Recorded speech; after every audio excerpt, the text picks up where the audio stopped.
கண்ணியத்திற்கும் மரியாதைக்கும் உரிய சகோதரர்களே, அன்பிற்குரிய மூமின்களே, ரமதானுடைய இறுதி பத்தில் இறுதியான நாட்களில் நாம் இருக்கிறோம். ரமதான் வந்தது, நம்மை குதூகலப்படுத்தியது, நல்லமல்கள் பல செய்வதற்கு வாய்ப்பை தந்தது, நம்முடைய அந்தஸ்து படைத்த ரப்பிடத்திலே உயர்வதற்கான வழிகளை தேடுவதற்கு வாய்ப்பை கொடுத்தது, நம் பாவங்களை கரைப்பதற்கு சந்தர்ப்பத்தை தந்தது, கண்ணீரை விட்டு கதறுவதற்கு இரவுகளை தந்தது. இதோ அந்த கண்ணியமான நம்மை பண்படுத்தி பக்குவப்படுத்திய ரமதான் நம்மை விட்டு விடைபெறப் போகிறது. இன்னும் சில நாட்களில் இறுதியான நாட்களில் நாம் இருக்கிறோம். பொதுவாகவே கடைசிக்கு என்று சில மரியாதை உண்டு. இஸ்லாத்தை பொறுத்தவரை கடைசி நேரங்கள் சிறப்பாக இருக்க வேண்டும். உங்கள் வாழ்க்கையின் மொத்த காலம் நீங்கள் எப்படியும் அல்லாஹ்வை வணங்கி வணங்காமல், தொழுது தொழாமல், பயந்து பயப்படாமல் எப்படியும் கழிந்துவிட்டு போய்விடலாம். நிச்சயம் கழிந்துவிடும். ஆனால் அந்த கடைசி நிமிடம் உலகை விட்டு பிரியும் நேரம், உள்ளத்தில் ஈமான் என்ற இறை நம்பிக்கை இல்லை என்றால் அல்லாஹ் பாதுகாக்க வேண்டும். அதைவிட கை சேதம் வேறும். Karim's biryani paradise at liberty and catering services, கோடம்பாக்கத்தின் அறுசுவை அடையாளம். எனவேதான் அல் குர்ஆன் சொல்கிறது, வல் ஆகிபத்து லித்தக்வா, இறுதி நன்முடிவு யாருக்கென்றால் இறை பக்தி யாருக்கு இருக்கிறதோ அவர்களுக்கே. இறை பக்தியில் யார் மேன்மையோடு இருக்கிறார்களோ அவர்களுக்குத்தான் இறுதி நன்முடிவு. யூசுப் என்று ஒரு நபி இருந்தார்கள், அலைஹிஸ்ஸலாம். கனவின் விளக்கம் தருபவர்கள், அழகின் மொத்த உருவம், அழகிய அத்தியாயம் என்று அவர்களின் செய்தி பேசப்படுகிற ஒரு சூறாவுக்கு அல்லாஹ் பெயர் வைத்தான். யூசுப் அலைஹிஸ்ஸலாம் அமைச்சராக இருந்தார்கள், மன்னராக இருந்தார்கள், ஒரு 11 சகோதரர்களோடு பிறந்த ஒரு சகோதரராக இருந்தார்கள், ஒரு நபியின் பிள்ளையாக இருந்தார்கள், ஒரு நபியாக இருந்தார்கள். அவர்களின் வாழ்க்கையில் எல்லா கஷ்டங்களையும் தாங்கி சுமந்து அதில் பட்ட அடிகளை வேதனைகளை உள்வாங்கிக் கொண்டு கடைசியில் அரசர் பதவியில் இருந்து மரணத்தின் அந்த விளிம்பு நிலையில் இருக்கிற பொழுது அல்லாஹ்விடத்திலே ஒரு துவா செய்தார்கள். நீங்களும் நானும் ஒவ்வொரு நாளும் கேட்க வேண்டிய துவா அது. ரப்பி கது ஆத்தைத்தனி மினல் முல்கி வ அல்லம் தனி மின் தாவீல் அல் அஹாதீஸ். யா அல்லாஹ், எனக்கு அதிகாரத்தை தந்தாய், ஆட்சியை கொடுத்தாய், கனவின் ஞானத்தை, வியாக்கியானத்தை, விளக்கத்தை கற்றுக் கொடுத்தாய். ஃபாத்திரஸ் சமாவாத்தி வல்லார்து, வான பூமியை ஆளக்கூடிய ரப்பே, இப்பொழுது நான் உன்னிடத்தில் கேட்கிறேன். என் வாழ்க்கையில் எல்லாவற்றையும் அனுபவித்து வந்துவிட்டேன், என் வாழ்வின் இறுதி கட்டத்தில் இருக்கிறேன். 2 விஷயம் உன்னிடத்தில் வேண்டுகிறேன். ஒன்று, தவஃபனி முஸ்லிமா வ அல்ஹிக்னி பிஸ்ஸாலிஹீன், என்னை முஸ்லிமாக மரணிக்கச் செய், நல்லோர்கள் கூட்டத்திலே என்னை சேர்த்துவிடு. நபி கேட்கிறார்கள் என்றால், அல்லாஹுவின் வேத வரிகளை சுமந்து இந்த உம்மத்திற்கு சொல்லித்தந்த ஒரு நபி இந்த துவாவை கேட்கிறார்கள் என்றால் அதன் வழியாக உம்மத்திற்கு அல்லாஹ் பாடம் சொல்கிறான். உங்களின் வாழ்வின் எத்தனை வருடங்கள் எப்படி கழிந்திருந்தாலும் இறுதியான நேரம் கலிமாவுடன் மரணிக்க வேண்டும். அது ரொம்ப முக்கியம். உங்களின் இறுதி நாட்கள் ரொம்பவும் முக்கியமானது என்பதை அல்லாஹ் யூசுப் நபியின் வரலாற்றிலிருந்து நமக்கு சொல்கிறான். பாருங்கள், உலகத்தை அல்லாஹ் 6 நாட்களில் படைத்தான் என்று குர்ஆன் சொல்கிறது. வஹுவல்லதீ ஹலகஸ் ஸமாவாதி வல் அர்த ஃபீ 6 அய்யாம், 6 நாட்களை அல்லாஹ் 6 நாட்களில் படைத்தான்.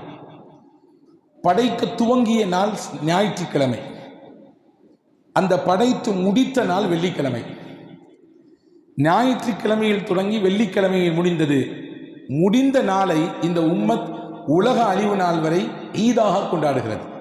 கடைசி நாள் வெள்ளிக்கிழமை செய்யுதுல் ஐயாம், நாட்களின் தலையான நாள். ஈதுல் ஃபுகராஇ வல் மசாக்கீன், ஏழைகளின் திருநாள், பெருநாள் நபிகள் சொன்னார்கள். காரணம் என்ன? அல்லாஹ் படைத்து முடித்து அந்த இறுதி கட்டத்தை நிறைவு செய்த நாள். எனவே அந்த நாளுக்கென்று தனிச்சிறப்பு. அதுபோன்றுதான் ரமதானினுடைய கடைசி நாட்கள் ரொம்பவும் முக்கியமான நாட்கள். அதிலும் குறிப்பாக மிச்சம் இருக்கக்கூடிய ஒரு 4-5 நாட்கள் அல்லாஹ்விடத்திலே நெருங்குவதற்கு கண்ணீர் விடுவதற்கான நாட்கள் என்பதை நாம் இங்கே கவனத்தில் கொள்ள வேண்டும். ரப்பிடத்திலே நாம் இத்தனை நாட்கள் செய்துவிட்ட நல்ல அமல்களை அங்கீகாரத்திற்காக துவா செய்ய வேண்டும். செய்து முடித்தால் போதும், மன நிறைவு கிடைத்துவிட்டது, தொழுதாகிவிட்டது, இத்தனை குரான்கள் ஓதி முடித்தாகிவிட்டது, இவ்வளவு காசுகள் தர்மம் கொடுத்தாகிவிட்டது. செய்ததெல்லாம் அல்லாஹ்விடத்தில் அங்கீகரிக்கப்பட வேண்டும். செய்ததெல்லாம் அல்லாஹ் ஏறெடுத்து பார்க்க வேண்டும். பொதுவாகவே ஒரு சட்டம் அல்லாஹ்விடத்தில் உண்டு. எந்த செயலை செய்தாலும் அதனுடைய முடிவிலே கபூலியத்திற்காக வேண்டி அல்லாஹ்விடத்திலே கேட்க வேண்டும். சஹாபாக்களை பற்றி வருகிறது, அவர்கள் நன்மைகள் செய்வார்கள், அது அல்லாஹ் ஏற்றுக்கொள்வானா மாட்டானா என்கின்ற அச்சத்தோடு இருப்பார்கள். அது அல்லாஹ்விடத்தில் அங்கீகரிக்கப்பட வேண்டுமே என்ற துஆவோடு இருப்பார்கள். அதனுடைய அங்கீகாரத்திற்கு அல்லாஹ்விடத்திலே கண்ணீர் விடுவார்கள் என்பதாக அவர்களை பற்றி குர்ஆனும் சொல்கிறது, ஹதீதும் சொல்கிறது. எனவே அன்புக்குரிய பெருமக்களே, ரமதானில் நாம் செய்த செயல்கள் எல்லாம் அல்லாஹ்விடத்திலே அங்கீகரிக்கப்பட வேண்டும். அதற்காக இந்த மிச்சம் இருக்கிற நாட்களை நாம் அதிகமாக பயன்படுத்த வேண்டும்.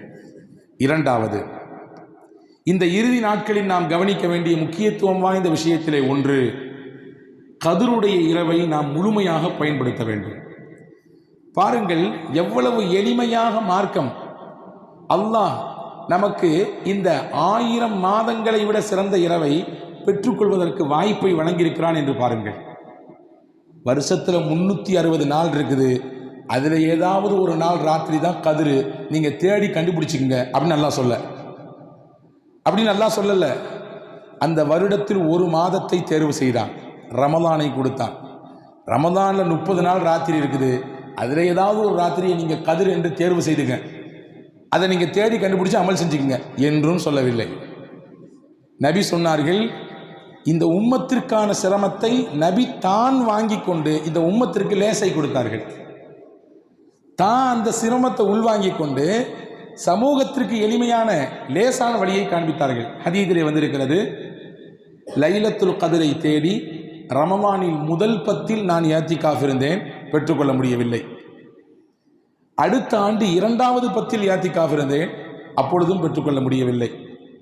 3வது ஆண்டு 3வது 10 இறுதி 10 இஅ்திகாஃப் இருந்தேன்.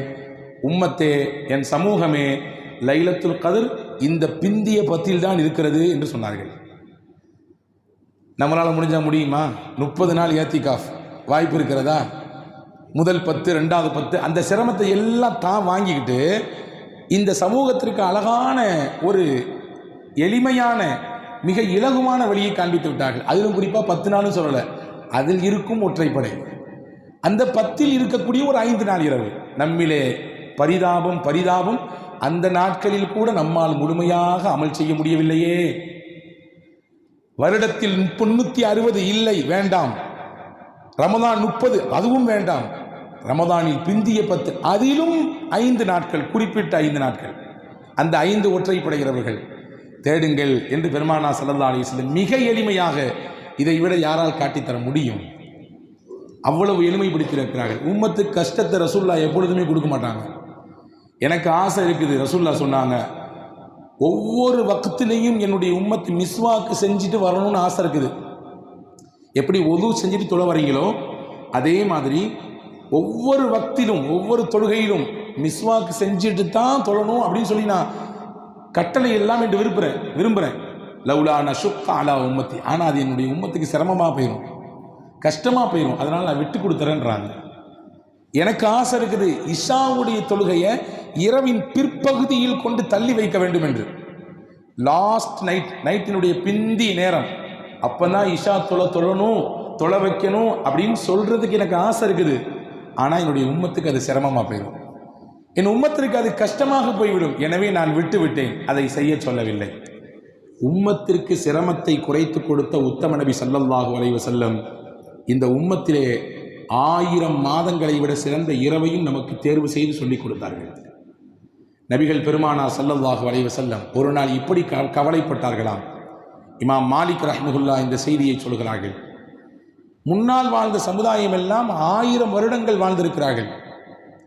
500 ஆண்டுகள் ஆயுள், அவர்களுக்கு ஆயுள் 500 ஆண்டு, 450 வருஷம், 800 வருஷம், 900 வருஷம், 1200 வருஷம்.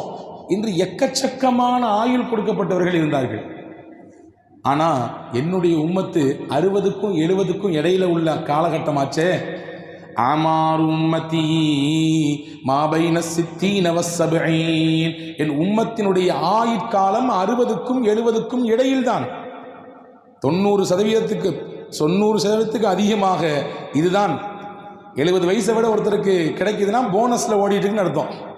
அல்லாஹ் கொடுத்துருக்கான், இன்னும் கொஞ்ச நாள் இரி அப்படின்னு. அன்பு பெருமக்களே, எல்லாருக்கும் அப்படித்தான், எனக்கும் அப்படித்தான். இப்போ என்னுடைய சமுதாயத்தின் ஆயுட்காலம் ரொம்ப கம்மி. ஆனால் எனக்கு முன்னாடி இருந்த உம்மத்துக்கெல்லாம் நிறைய வருஷம் அவங்க வாழ்ந்துருக்காங்க. அவங்க செஞ்ச அமல்லாம் ஏன் சமுதாயத்துக்கு கிடைக்கலையே? 1000 ஆண்டுகள் 900 ஆண்டுகள் இருந்து செய்த நல்லமல்கள் எல்லாம் என் உம்மத்துக்கு வேண்டாமா? 60 வருஷம் 70 வருஷம் வாழக்கூடிய குறைந்த சொற்பமான கால அளவில் வாழக்கூடிய என்னுடைய உம்மத்துக்கு வேண்டாமா என்று ஹஜ்ரத் ரசூலுல்லாஹ் யோசித்தார்கள். இந்த யோசனையை அல்லாஹ் புரிந்து கொண்டான், உடனே கொடுத்தான். அதுதான் லைலத்துல் கத்ர். நபியே, உங்கள் உம்மத்துக்கும் அந்த பாக்கியம் உண்டு. 1000 என்ன 1000 பல்லாயிரம் ஆண்டுகள் இபாதத் செய்த நன்மை வேண்டுமா? லைலத்துல் கத்ரை பயன்படுத்த சொல்லுங்கள். அல்லாஹ் கொடுத்தான். லைலத்துல் கத்ரி கைரும் மின் அல்ஃபி ஷஹர். அல்லாஹ் சொன்னான், லைலத்துல் கத்ர் இருக்கிறதே, அந்த கத்ருடைய இரவு 1000 நாட்களை விட அல்ல, 1000 மாதங்களை விட அது மேன்மையானது. 1000 மாசம்னா 83 வருஷம். எத்தனை வருஷங்க? இந்த ஒரு இரவுங்கிறதுக்கு எதுக்கு ஈக்குவலானது? 83 ஆண்டு காலம் அதுக்கு நிகரானது. நீங்கள் யோசிக்குங்க, உங்கள் வாழ்க்கையில் எத்தனை லைலத்துல் கத்ரை நீங்கள் அடைஞ்சிருப்பீங்க? நம் வாழ்க்கையில் ஒரு 20 லைலத்துல் கத்ர் அல்லது 40 லைலத்துல் கத்ர், ஒரு 50 லைலத்துல் கத்ர் நீங்கள் பெருக்கி பார்த்துக் கொள்ளுங்கள். 83 × 50 போட்டு பெருக்குங்கள். எத்தனை ஆண்டு காலம் நன்மை செய்த நன்மையை நாம் சம்பாதித்திருக்கிறோம், அல்லது எத்தனை ஆண்டு காலம் செய்ய வேண்டிய நன்மையை நாம் இழந்திருக்கிறோம். இழந்தோமா பெற்றோமா? இதுதான் கேள்வி. அன்பு பெருமக்களே, அந்த லைலத்துல் கத்ர் வரப்போகிறது. அந்த லைலத்துல் கத்ரை நாம் நிறைவாக அடைய வேண்டும். நிறைவான நல்ல அமல்களை நாம் அதிலே செய்ய வேண்டும். லைலத்துல் கத்ர் அதை குறித்து நிறைய செய்திகள் ஹதீதுகளிலே பேசப்படுகிறது. குறிப்பாக நபிபெருமான் ஒற்றைப்படையில் தேடுங்கள் என்றார்கள். ஹஜ்ரத் இப்னு மசூத் ரலியல்லாஹு சொன்னாங்க, ஹதீதிலே வந்திருக்கிறது. மிகச்சிறந்த ஆய்வாளர், ஹதீஸ்களை வல்லுனர், பல்வேறு நபிமொழிகளை பல்வேறு குரானினுடைய விளக்கங்களை தந்தவர்கள். அந்த இப்னு மசூத் ரலியல்லாஹு சொன்னாங்க, உங்களுக்கு லைலத்துல் கத்ர் கிடைக்கணும்னா சிம்பிளான வழி என்னன்னா, டெய்லி வருஷம் முழுக்க ராத்திரி எந்திரிச்சு 2 ரக்காய் தொழுதுருங்க. எப்படியாவது வருஷத்தில் ஒரு நாள் லைலத்துல் கத்ரா இருக்குமல்ல, அதை நீங்கள் அடைஞ்சிக்கலாம் அப்படின்னாங்க. இந்த செய்தியை கேள்விப்பட்டு சஹாபாக்கள்லாம் போய் உபய் இப்னு கஅப் ரலியல்லாஹு அன்ஹு என்ற சஹாபியை சொல்கிறாங்க. உபய் இப்னு கஅப் ரலியல்லாஹு ரொம்பவும் பிரதானமான விசேஷமான சஹாபி அவர்கள். ரசூலுல்லாஹி ஸல்லல்லாஹு அலைஹி வஸல்லம் அவர்கள் இந்த உபய் இப்னு கஅப் ரலியல்லாஹு இடத்தில் தான் வந்து, யா உபய், குர்ஆன் நீங்கள் ஓத வேண்டும், அதை நான் கேட்க வேண்டும், ஓதுங்களேன் என்று சொன்னார்கள். உபய் ரலியல்லாஹு சொன்னாங்க, யா ரசூலல்லாஹ் அக்ரஉ வ உன்ஸில இலைக்க, உங்களுக்குத்தான் குர்ஆனையே அல்லாஹ் இறக்கினான், உங்களிடத்தில் நான் ஓதி காட்டுவதா? குர்ஆனை எங்களுக்கு சொன்னதே நீங்கள் தானே நபியே, உங்களுக்கு நான் ஓதி காட்டுவதா? அல்லாஹ்வின் தூதர் அருமை நாயகம் ஸல்லல்லாஹு அலைஹி வஸல்லம் சொன்னார்கள், நீங்கள் ஓதி காட்ட வேண்டும், அதை நான் கேட்க வேண்டும் என்பது அல்லாஹ்வின் உத்தரவு. அல்லாஹ் சொன்னான் நீங்கள் ஓதி காட்ட வேண்டும் என்று. உடனே உபய் இப்னு கஅப் ரலியல்லாஹு அன்ஹு கண்ணீர் வடித்துக் கொண்டே சொன்னார்கள், அல்லாஹு அக்ரஹு அலைக்க, அல்லாஹ்வின் தூதர் அவர்களே, நான் உங்களுக்கு ஓதி காட்டணும்னு அல்லாஹ் சொன்னான்னு கேட்டாங்க. ஆமாதான், உங்களை தான் சொன்னான் அல்லாஹ், உங்களை தான் சொன்னான் அல்லாஹ், ஓதுங்கன்னு நாங்கள் ஹஜ்ரத் ரசூலுல்லாஹ். உபய் இப்னு கஅப் ரலியல்லாஹு அன்ஹு அப்படியே எடுத்து ஓதினார்கள். அவர்களின் இனிமையான குரலில் பெருமானார் ஸல்லல்லாஹு அலைஹி வஸல்லம் சொக்கி போனார்கள். அந்த குர்ஆனின் வசனங்களை அப்படியே கேட்டார்கள். ஒரு கட்டத்தில் ஒரு வசனத்தை கடக்கும் நேரத்திலே கதறி அழுது கொண்டு பெருமானார் போதும் காபே போதும் காபே என்றார்கள். உபய் ரலியல்லாஹு சொல்றாங்க, நான் தலை நிமிர்த்து பார்த்தேன், பெருமானாரின் கண்களெல்லாம் குளமாக இருந்தது. அந்த பெரிய பாக்கியமான உபய் இப்னு கஅப் ரலியல்லாஹு போய் சொல்றாங்க, உங்கள் தோழர் இப்னு மசூத் வருஷம் முழுக்க தொழுவுங்க, நீங்கள் வருஷம் முழுக்க தஹஜ்ஜுத் தொழுதுட்டீங்கன்னா, 2 ரக்காயத் ராத்திரி தொழுதுட்டீங்கன்னா கண்டிப்பாக உங்களுக்கு லைலத்துல் கத்ர் கிடச்சிருமே அப்படின்னு சொல்லிட்டு இருக்கிறாருங்க. நீங்கள் என்ன சொல்ல வர்றீங்க, கருத்து என்ன அப்படின்னு கேட்டாங்க. உபை இப்னு கஅப் ரலியல்லாஹு சொன்னாங்க, சத்தியமிட்டு சொல்லுகிறேன், அல்லாஹ் மீது ஆணை, எனக்கு தெரியும், நபியிடத்தில் நான் கேட்டிருக்கிறேன், 27வது இரவு அதுதான் லைலத்துல் கத்ருடைய இரவு. சத்தியம் செய்தார்கள் உபை இப்னு கஅப் ரலியல்லாஹு. யார் சத்தியம் செஞ்சது? நீங்களோ நானோ இல்லை, அல்லாஹ் நீங்கள் தான் ஓத வேண்டும் என்று எனக்கு சொல்லியிருக்கிறான், நான் அதை கேட்க வேண்டும் என்று சொன்ன உபை ரலியல்லாஹு சொல்றாங்க, சத்தியமிட்டு சொன்னாங்க. 27 தான் அது லைலத்துல் கத்ர். 27 லைலா, 27வது இரவு. பின்ன ஏன் இப்னு மஸ்ஊத் அப்படி சொல்கிறார்? வேற ஒன்றும் இல்லை, மக்கள் அந்த ஒரு நாளைக்கு மட்டும் வந்துட்டு போயிடக்கூடாதுன்றதுக்காக வேண்டி வருஷம் முழுக்க இரவு தொழுகை தொழுக வேண்டும், வருஷம் முழுக்க தஹஜ்ஜுத் தொழுகணும், அதனுடைய பலனை, அதன் சிறப்பை, அதன் மேன்மையை, அதன் மகோன்னதத்தை உம்மத் முழுமையாக அனுபவிக்க வேண்டும் என்பதற்காக வேண்டி இப்னு மஸ்ஊத் சொல்லியிருப்பார்கள். அன்பு பெருமக்களே, அந்த பாக்கியமான இரவு நமக்கு வரப்போகிறது. குர்ஆனின் விரிவுரையாளர், இன்றளவும் உலகத்தில் பிரசத்தி பெற்றிருக்கக்கூடிய, சிறப்பு பெயரை பெற்றிருக்கக்கூடிய, நபிகளின் சிறப்பான துவாவை பெற்ற சையதுனா அப்துல்லாஹ் இப்னு மஸ்ஊத், ஹஸரத் சையதுனா அப்துல்லாஹ் இப்னு அப்பாஸ் ரலியல்லாஹு அன்ஹு, உமர் ரலியல்லாஹு பேசிக்கிறாங்க. உமர் ரலியல்லாஹு கேட்குறாங்க, லைலத்துல் கத்ர் எந்த ராத்திரின்னு கேட்டாங்க.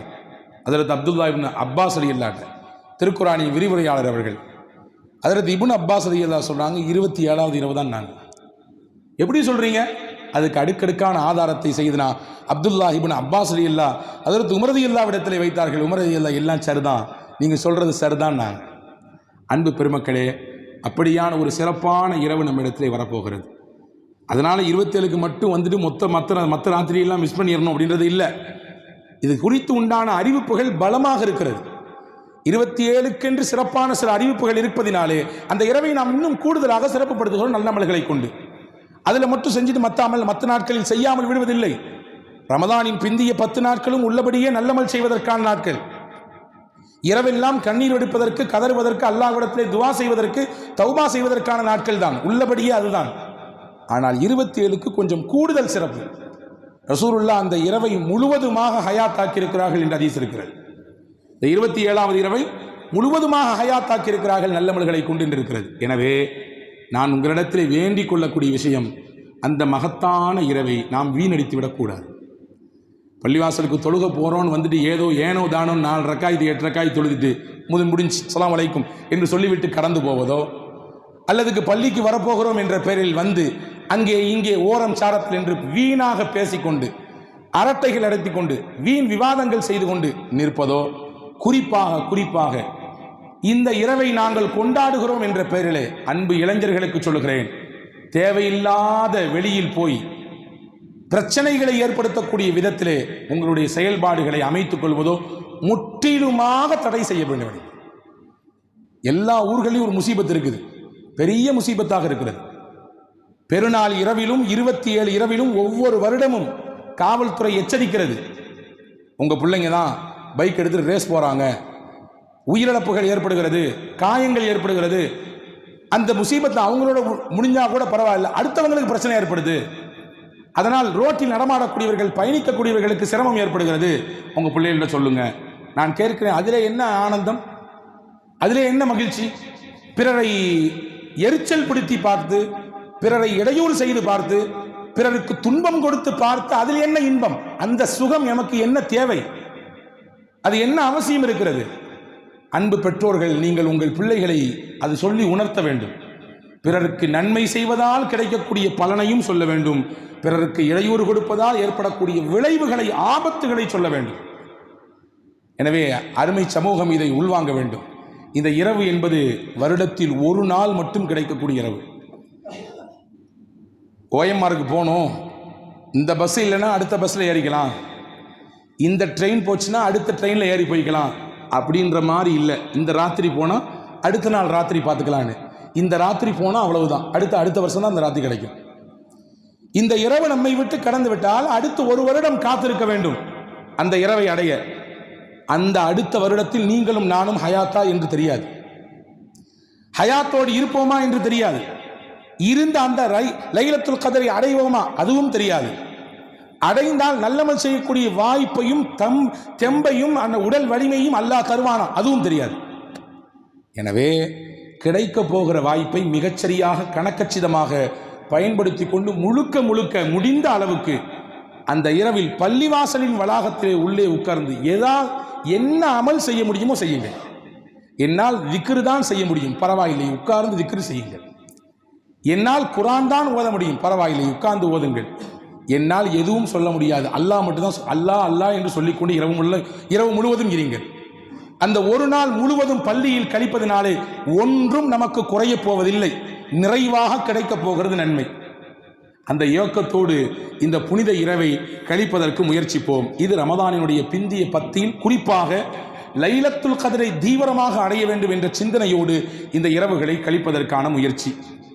அடுத்து இந்த ரமதானினுடைய இறுதியில் நாம் யோசிக்க வேண்டிய மிக முக்கியமானது பெருநாள் தர்மம் என்று சொல்லக்கூடிய சதகத்துல் ஃபித்ர், ஜக்காத்துல் ஃபித்ர். மகிழ்ச்சிக்குரிய நாள், நாம் நோற்ற நோன்புகளுக்கெல்லாம் கூலி கொடுக்கப்படக்கூடிய நாள், ஆனந்தமும் சந்தோஷமும் ததும்பி வழியக்கூடிய நாள் பெருநாள் இல்லையா? அந்த பெருநாளை கூட ஏழைகளை மறந்துடாதீங்க. நீங்கள் எப்படி உடுத்திருக்கிறீங்களோ, நீங்கள் எப்படி சாப்பிட்றீங்களோ, அந்த மாதிரி ஏழைகளும் சாப்பிடணும். உங்களுக்கான ஹக்கு என்னவென்றால், இல்லாதவர்களுக்கு நீங்கள் தேடி கண்டு போய் அவர்களுக்கான உணவை, அவர்களுக்கான ஹக்கை நீங்கள் முழுமையாக கொடுத்து விடுதல். அந்த தர்மத்தை செய்யாமல் நீங்கள் பள்ளிவாசலுக்கு வராதீர்கள், பள்ளிவாசலுக்கு வராதீர்கள் என்று பெருமானார் ஸல்லல்லாஹு அலைஹி வஸல்லம் கண்டித்தார்கள். எனவே அன்பு பெருமக்களே, இந்த ரமதானில் இறுதியில் இருக்கக்கூடிய நாம் சதகத்துல் ஃபித்ரில், ஜக்காத்துல் ஃபித்ரில் கூடுதல் கவனம் எடுக்க வேண்டும். பொதுவாகவே நான் சொல்வதுண்டு, சதகா சிறந்த பலனை தரக்கூடிய ஒரு உலகத்திலும் தரும், ஆகிரத்திலும் தரும். செய்தவர்கள் நிச்சயம் வாழ்க்கையில் விடவே மாட்டார்கள். கொடுத்தவர்கள் அவர்களின் கை எப்பொழுதும் கொடுத்து கொண்டே தான் இருக்கும். ஏனென்றால் அதனுடைய பலனை பார்த்தவர்கள் அவர்கள். நான் சொல்லுகிறேன், நீங்கள் குறித்துக் கொள்ளுங்கள். கொடுக்கும் தன்மை உலகத்தில் உங்களிடத்திலும் என்னிடத்திலும் இருந்தால் அல்லாஹ் உலகத்தில் 5 பாக்கியத்தை தருவான், ஆகிரத்தில் 5 பாக்கியத்தை தருவான். அல்லாஹ் நம் எல்லோருக்கும் அந்த பாக்கியங்கள் நசீபாக்குவானாக. அல்லாஹ் உலகத்தில் 5 பாக்கியம் தருவான். முதல் பாக்கியம் என்னவென்றால், உங்களுக்கான சோதனைகளை நீங்கள் கொடுத்தலை வைத்து அல்லாஹ் தடுப்பான். கொடுத்துட்டே இருக்கீங்க, அடுத்தவங்களுக்கு, இல்லாதவர்களுக்கு, தேவைப்படுபவர்களுக்கு கொடுக்கிறீர்கள். இந்த பண்பு உங்களுக்கு வர இருக்கக்கூடிய ஆபத்தை, சோதனை சொல்லுவோம்ல, தலை போயிருக்க வேண்டியது தலப்பாவோடு நின்று போச்சு சொல்லுவோமா? அவன் வந்த ஸ்பீடை பார்த்தா மொத்தமாக அந்த நிமிஷத்தில் நான் காலி ஆகிருப்பேன். ஏதோ லேசாக கீழே விழுந்து ஒரு சின்ன அடியோடு தப்பிச்சுக்கிட்டேன் அப்படின்னு சொல்கிறோமா? இது எதனுடைய விளைவு? நான் பெரிய ஆபத்து என்று நினைத்தேன், ரிப்போர்ட் வந்துருச்சு, பயந்தேன், ஆனால் எதுவும் இல்லை, சாதாரண முடிஞ்சிருச்சு. எதனுடைய விளைவு? நாம் கொடுத்த தர்மம் அல்லது நமக்கு முன்னால் இருந்து நம் முன்னோர்கள் கொடுத்த ஏதோ ஒரு தர்மம் நம்மை காக்கிறது. சோதனைகளை இருந்து அல்லாஹ் உங்களை பாதுகாப்பான். கொடுத்தால் முதல் பலன் உலகத்தில். 2வது பலன், அல்லாஹ் நம்முடைய பொருளாதாரத்தில் பரக்கத் செய்வான். பரக்கத்து வேணும்னு ஆசைப்படுறவங்க கொடுக்கணும். தமிழில் சொல்லுவார்கள் அல்லவா, இறைக்கும் கிணறு தான் ஊறும். இறைக்கத்தான் தண்ணீர் ஊறிக்கொண்டே இருக்கும். எங்க வீட்டு கிணறு வத்தி போயிடக்கூடாது, அது இருக்கட்டும், பேசாம நான் மட்டும் இந்த தண்ணியை குடிக்கூடாது, என் சந்ததி எல்லாம் குடிச்சுக்கிட்டே இருக்கணும் அப்படின்னு தண்ணியை எடுக்காம மூடி போட்டா அவருக்கும் பயனில்லை, அவருக்கு பின்னால் வரக்கூடிய சந்ததிகளுக்கும் பயனில்லை. இறைக்க ஊறும் என்பது இயல்பு, யதார்த்தம். அல்லாஹ் சொல்லுகிறான், கொடுக்க கொடுக்க உங்கள் பொருளாதாரம் பெருகிக் கொண்டே இருக்கும்.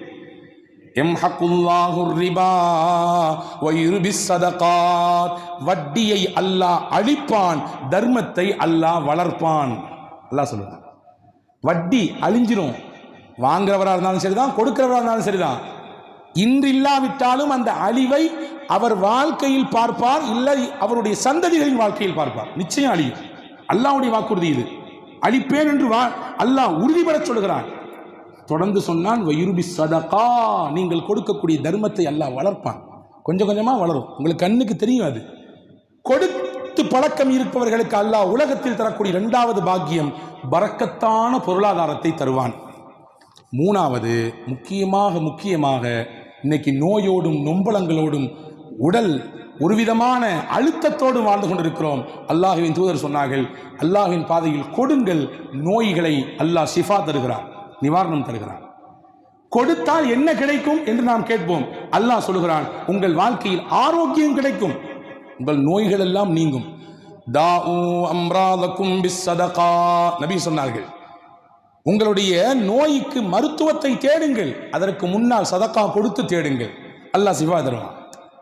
அப்துல்லா இப்னு முபாரக்னு சொல்லி ஒரு பெரிய அறிஞர் மார்க் மேது அவங்கள்ட்ட ஒருத்தர் வந்தவர் சொன்னார், என் காலில் சரியான புண்ணு, கிட்டத்தட்ட 7 வருஷம் இந்த புண்ணால் பட்டு அழிகிறேன், நான் பார்க்காத மருத்துவம் இல்லை, போகாத இடம் இல்லை, சாப்பிடாத மருந்து இல்லை, எங்கே போனாலும் ஒன்றும் இல்லை, ரிப்போர்ட்லாம் க்ளீனாக இருக்குது, எந்த பிரச்சனையும் இல்லைன்னு சொல்கிறாங்க. நீங்கள்லாம் பார்க்குறத பார்த்தா எங்கள் வாழ்க்கையில் அப்படி தான் நிறைய சொல்லிக்கிட்டு இருக்காங்கன்ற மாதிரி இருக்குது இல்லையா? எந்த பிரச்சனையும் இல்லைங்க, உங்களுக்கு எல்லாம் கரெக்டாக இருக்குது. ஆனால் ஏன் தூக்கம் வர மாட்டேங்குது தெரியலையே, அப்போ ஏன் அந்த வலி குறையவே மாட்டேங்குது தெரியலையே. இந்த மாதிரியான சில பிரச்சனைகளோடு நாம் வாழ்கிறோம். இதே பிரச்சனையோடு வந்தார், காலில் புண்ணு முசிபத்து தொலையவே மாட்டேங்குது, 7 வருஷம் கஷ்டப்படுறேன், என்ன பண்ணுறதுன்னு கேட்டார். இப்னு முபாரக் ரஹ்மத்துல்லாஹ் சொன்னாங்க, தண்ணீர் தேவைப்படக்கூடிய மக்களுக்கு கிணறு இறைத்து கொடுங்கள், போர் போட்டு கொடுங்க, தேவையுடைய மக்களுக்கு தண்ணீர் வாங்கி கொடுங்கள். சதக்காலேயே சிறந்த சதக்கா எதுனா தண்ணி வாங்கி கொடுக்குறது ரசூலுல்லாஹ் சொன்னாங்க. இவர் நேராக போனார், தண்ணீருக்கான ஏற்பாடு செஞ்சார், கிணறு வெட்டி கொடுத்தாரு. வரலாற்றிலே வருகிறது, அடுத்த 2 மாதத்தில் திரும்பி வந்தார், புண்ணு இருந்த இடம் தெரியாமல் மாறி போச்சுங்க அப்படின்னாரு. 7 வருஷம் மருத்துவத்தில் கிடைக்காதது ஒரே ஒரு நாள் இப்னு முபாரக் சொன்ன அந்த தண்ணீர் இறைத்து கொடுத்து அந்த மக்களின் தேவையை பூர்த்தி செய்யக்கூடிய வழியை செய்தார், அல்லாஹ் நிவாரணத்தை கொடுத்தார். இதை தான் ரசூல் சொன்னார்கள், தாஉ அம்ராதகும் பிஸ்ஸதகா, சதக்காவை கொண்டு தர்மத்தை கொண்டு உங்கள் நோய்க்கு நிவாரணத்தை தேடுங்கள் அல்லாஹ்விடத்திலே. இது 3வது பலன் உலகத்திலே. 4வது பலன், மன இறுக்கம் நீங்க வேண்டும் என்றால் கொடுக்க வேண்டும். கொடுக்கும் பொழுது மனம் விசாலப்படும், மனம் மகிழ்ச்சி அடையும். உலகத்தில் பெரிய சந்தோஷம் எதுங்க சொல்லுங்க பார்க்கலாம், எது சந்தோஷம்? நிறைய படித்து உயர் அந்தஸ்துக்கு அது தேவை நிச்சயம், நமக்கு தேவையான விசாலமான வீடு நிச்சயம் தேவை, மாற்றுக்கிறது இல்லை. நல்ல ஒரு லக்ஸுரியான லைஃப் தேவை, மாஷா அல்லாஹ். வேற என்ன தேவை? வேற என்ன மகிழ்ச்சி? நல்ல தேவைப்படக்கூடிய அளவுக்கு நம்முடைய இருப்பு பேங்க்ல இருக்குது, அல்ஹம்துலில்லாஹ். வேற என்ன மகிழ்ச்சி? உள்ளபடியில் உலகத்தில் பெரிய மகிழ்ச்சி என்னவென்றால் இன்னொருவரை மகிழ்ச்சி படுத்தி பார்க்கறது தான் பெரிய மகிழ்ச்சி. அதை விட அந்த மகிழ்ச்சிக்கு ஈடு இணை என்னமே எதுவுமே கிடையாது. எனவே தான் தமிழில் சொன்னா மகிழ்வித்து மகிழ் அப்படின்னா, பிறரை மகிழ்ச்சி படுத்தி நீ அதை பார்த்து மகிழ், சந்தோஷப்படு. இது எங்க கிடைக்கும்னா கொடுக்கும் பொழுது கிடைக்கும், கொடுக்கும் பொழுது கிடைக்கும், மனம் விசாலப்படும், ஆனந்தப்படும். ரசூலிடத்திலே ஒருவர் வந்து கேட்டார், மனசு நெருக்கடியா இருக்குது, ரொம்ப இறுக்கமான நிலையில வாழ்றேன், என்ன பண்றதுன்னு கேட்டார். ரசூலுல்லாஹ் சொன்னாங்க, ஏழை யதீம்களை கூப்பிட்டு தலையை தடவி கொடுங்கள், அவங்களுக்கான தேவையை செய்து கொடுங்க, அல்லாஹ் உங்க கல்பை விசாலப்படுத்துவான், மகிழ்ச்சிகரமான வாழ்க்கையை தருவான்னாங்க. அந்த சஹாபி அதை செய்தார், உள்ள இறுக்கமெல்லாம் போய்விட்டது என்று சொன்னார். அப்ப மன மகிழ்ச்சிக்கு கொடுக்க வேண்டும் என்று மார்க்கம் சொல்கிறது.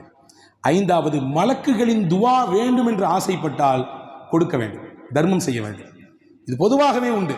ஒவ்வொரு நாளும் 2 மலக்குகள் வருகிறார்கள், 2 மலக்குகளும் அல்லாஹ்விடத்திலே கையேந்துகிறார்கள், யா அல்லாஹ், யாரெல்லாம் உலகத்தில் கொடுக்கிறார்களோ அவர்களுக்கு நீ பகரத்தை கொடு. அல்லாஹும்ம ஆதி முன்ஃபிகன் ஹலஃபா, யா அல்லாஹ், உலகத்திலே தர்மம் கொடுப்பவர்கள், கஷ்டப்படுபவர்கள், உதவுபவர்கள், தங்கள் பொருளாதாரத்தை வாரி இறைப்பவர்கள், அவர்களுக்கு நீ பகரம் கொடு. நீங்களும் நானும் கேட்கிற துவா இல்ல, மலக்குகள் கேட்கிறாங்க. ஒரு மலக்கு கேட்கிறாரு, இன்னொரு மலக்கு ஆமீன் சொல்றார். அல்லாஹும்ம ஆதி மும்சிகன் தலஃபா, கொடுக்காமல் சேர்த்தி வைத்து அதை பார்த்து ஆனந்தப்படுகிறவர்களுக்கு அழிவை கொடு, பேரழிவை கொடு என்று சொன்னார்கள். கொடுக்கிறவங்களுக்கு ஹலஃபை கொடு, பகரத்தை கொடு, கொடுக்காதவங்களுக்கு அந்த பொருளாதாரத்தில் இழப்பை கொடு. இது வேண்டுமா அல்லது துவா வேண்டுமா என்பதை நாம் தான் முடிவு செய்ய வேண்டும். இது 5வது பலன். இந்த 5 பலனையும் அல்லாஹ் கொடுக்கக்கூடியவர்களுக்கு உலகத்தில் தருகிறான், நாளை ஆகிரத்திலும் 5 பலன்கள் தருவான். இன்ஷா அல்லாஹ் வாய்ப்பு இருந்தால் அடுத்தடுத்து வரக்கூடிய நாட்களில் அது சார்ந்த விஷயங்களை விரிவாக பார்ப்போம். ரப்புல் ஆலமீன் அல்லாஹ்விடத்திலே இந்த ரமதானுடைய இறுதி பத்திலே இருக்கக்கூடிய நாம், இறுதியான நாட்களிலே இருக்கக்கூடிய நாம் கேட்க வேண்டிய முக்கியமான விஷயம் இந்த ஜும்மாவில் உங்களுக்கு நான் சொல்லியிருக்கிறேன். அல்லாஹ்விடத்திலே கபூலியத்தை கேட்க வேண்டும் 1. 2வது, லைலத்துல் கத்ரை அடைந்து அதில் நல்லமல்கள் செய்ய வேண்டும் 2. 3வது, பெருநாள் தர்மத்தை முடிந்த அளவுக்கு விரைவுபடுத்தி பெருநாளுக்கு முன்பாக அந்த முந்தைய தினத்திலேயே அதை கொடுத்து அதன் மூலமாக ஆனந்தப்பட்டு அல்லாஹ்விடத்திலே நம்முடைய ரமதானில் ஏற்பட்ட கரைகள், ரமதானில் ஏற்பட்ட தவறுகள், குறைகள், அதையெல்லாம் நிவர்த்தி செய்வதற்குரியான வழியை தேடிக்கொள்ள வேண்டும். வல்ல அல்லாஹ் உங்களுக்கும் எனக்கும் எல்லா விதமான நற்பாகியங்களையும் இந்த ரமதானின் மூலமாக நிறைவாக தந்தருள் புரிவானாக. இந்த ரமதானில் என்னென்ன ஹைறுகள், பரக்கத்துகளை அல்லாஹ் இறக்கி வைத்தானோ அதையெல்லாம் முழுமையாக அடைந்த மக்கள் கூட்டத்தில் அல்லாஹ் நம்மை சேர்ப்பானாக. லைலத்துல் கத்ரை அடைந்து அதில் நின்று வணங்கி தொழுது வழிபட்ட நன்மக்கள் யாரோ அவர்களின் கூட்டத்தில் அல்லாஹ் நம்மையும் சேர்த்தருள் புரிவானாக.